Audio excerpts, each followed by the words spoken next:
सुभद्रा योजना को नहीं बड़ अपडेट। सुभद्रा योजना रे जड़े महिला कहीं बाद पड़ती कौन रही कारण से नहीं सब उत्तर रखिब विभाग। एने प्रतिक्रिया आरंभ होईछि। वर्तमान मोट 1,09,00,000 हिताधिकारी सुभद्रा योजना रे सामिल थिबा बेले किस्ती टंका पाउछंती, किंतु 2,85,000 हिताधिकारी बाद पथर सूचना मिलुअछि। तेबे जे माने बाद पछंती सेमानकर भेरिफिकेशन कराजिब।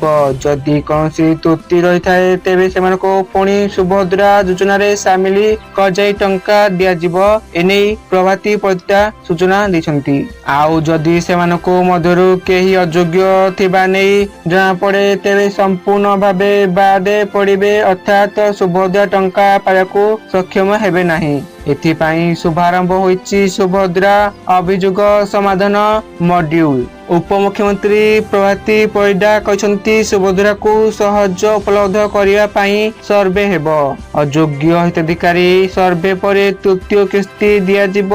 तृतीय किस्ती पर जो माने 21 वर्ष हो जाइथिबे सेमाने भी करि पारिबे आवेदन। तांको पाई पुणी सुभद्रा ओपन हेबो। लोकंक अभियोग गुड़िक ब्लॉक और जिला स्तर को जांच पाई जीव।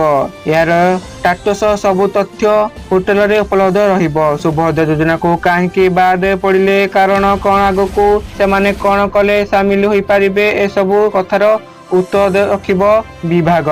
वर्तमान 1,09,00,000 हिताधिकारी थिबा बेले 2,85,000 हिताधिकारी बाद पड़छंती।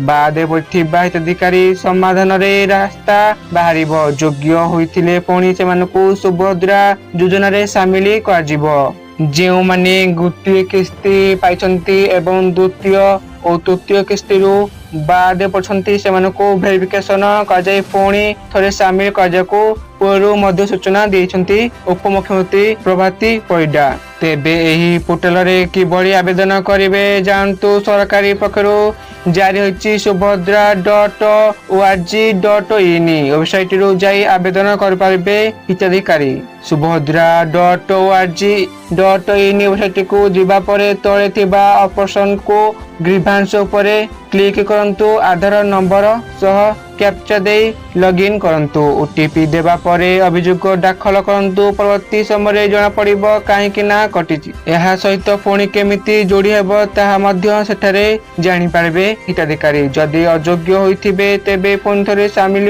होई पारिबे। आउ जदि अयोग्य होइथिबे तेबे सुभद्रा योजना को संपूर्ण भाबे बाद पड़िबे। एनी सूचना रहिछि। आप माने वीडियो को संपूर्ण देखथरु आप मानको धन्यवाद।